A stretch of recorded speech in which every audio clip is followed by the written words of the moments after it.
America అధ్యక్ష ఎన్నికల్లో Kamala Harris పోటీకి లైన్ క్లియర్ అయింది. ప్రెసిడెంట్ బైడెన్ తప్పుకోవడంతో ఎన్నికల రేసులోకి వచ్చిన కమలా హ్యారిస్ పోటీ ఖాయమైనట్టేనని Democratic party national committee chairman ప్రకటించారు.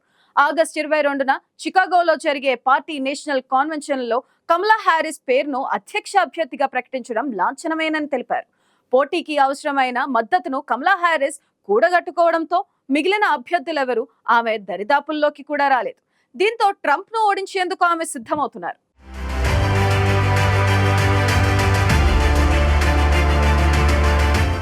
నవంబర్ 7న జరగనున్న అమెరికా అధ్యక్ష ఎన్నికల్లో డెమోక్రటిక్ పార్టీ అభ్యర్థిగా కమలా హ్యారిస్ ఖరారయ్యారు.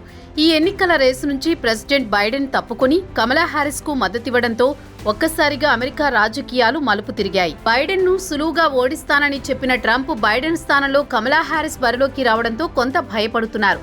ఇటీవలే పార్టీ అభ్యర్థిత్వానికి కావలసిన డాక్యుమెంట్లను తాను సమర్పించినట్లు కమలా హ్యారిస్ ప్రకటించారు. తాజాగా డెమోక్రటిక్ పార్టీ అధ్యక్ష అభ్యర్థిత్వం కోసం కమలా హ్యారిస్ కు కావలసిన ప్రతినిధుల ఓట్లను వర్చువల్ రోల్ కాల్లో ఆమె సాధించినట్లు democratic national committee chairman జేమ్ Harrison ప్రకటించారు. దీంతో అమెరికా అధ్యక్ష నామినీగా ఆమె పేరు ప్రకటించడం లాంఛనమైంది. ఇక డెలిగేట్ల ఓటింగ్ ప్రక్రియ సోమవారం వరకు కొనసాగే అవకాశం ఉంది. అయితే ఇప్పటికే కమలా హ్యారిస్ మెజారిటీ ఓట్లను పొందినట్లు జేమ్ హ్యారిసన్ తెలిపారు. చికాగోలో ఈ నెలలో జరగనున్న కన్వెన్షన్లో ఉపాధ్యక్షురాలు కమలా హ్యారిస్ కోసం ర్యాలీ చేపట్టి తమ బలం ప్రదర్శిస్తామని హ్యారిసన్ తెలిపారు. పార్టీ అభ్యర్థిని ఎన్నుకునేందుకు డెమోక్రాట్ల ప్రతినిధులు ఈమెయిల్ ద్వారా ఓటింగ్ వేశారు. గురువారం ప్రారంభమైన ఈ ఓటింగ్ సోమవారం సాయంత్రం ముగియనుంది. మరోవైపు తన ఉపాధ్యక్ష అభ్యర్థిని కమలా హ్యారిస్ ఇంతవరకు ఎంపిక చేసుకోలేదు. ఇక అధికార నామినేషన్ ఆగస్టు 7తో ఖరారు కానుంది. నామినేషన్ కోసం ఇప్పటి వరకు ఆమెకు పోటీలో దరిదాపుగా ఎవరూ లేరు.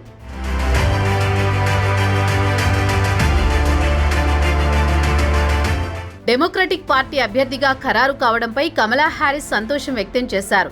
డెమోక్రటిక్ అధ్యక్ష అభ్యర్థిగా ఎన్నికైనందుకు ఎంతో గౌరవంగా భావిస్తున్నానని, దేశం పట్ల ప్రేమతో ఉత్తమమైన దానికోసం పోరాడే వ్యక్తులను ఒక్కటి చేయడమే తన ప్రచారం ఉద్దేశమన్నారు. దేశాన్ని ప్రేమిస్తానని, అమెరికా వాగ్దానాన్ని విశ్వసిస్తామని, వర్చువల్ ఓటింగ్ సమయం ముగిశాక అధ్యక్ష నామినేషన్ను అధికారికంగా అంగీకరిస్తానని కమలా హ్యారిస్ తెలిపారు. ఈ నెలలో చికాగోలో సమావేశమై అందరం ఒక్క పార్టీగా నిలబడతామన్నారు. ఈ చారిత్రాత్మక ఘటనను వేడుక చేసుకుంటామని కమలా హ్యారిస్ తెలిపారు. రాబోయే అధ్యక్ష ఎన్నికల్లో తమ పార్టీ ఘన విజయం సాధించబోతోందని ఆమె ధీమా వ్యక్తం చేశారు. అమెరికా అధ్యక్ష ఎన్నికలకు సంబంధించి ఓ ప్రధాన పార్టీ నుంచి అభ్యర్థిగా పోటీ చేయనున్న ఇతర దేశాల మూలాలున్న మహిళగా ఆమె చరిత్రకెక్కనున్నారు.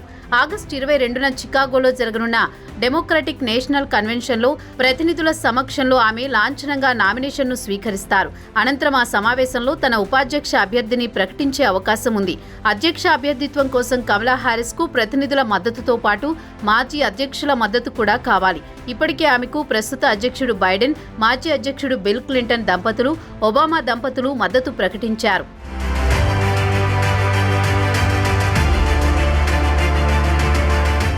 అమెరికా అధ్యక్ష ఎన్నికలకు దాదాపు 100 రోజులు మాత్రమే సమయం ఉంది. దీంతో అధ్యక్ష పోటీకి సిద్ధమవుతున్న కమలా హ్యారిస్ ప్రచారంలో దూసుకుపోతున్నారు.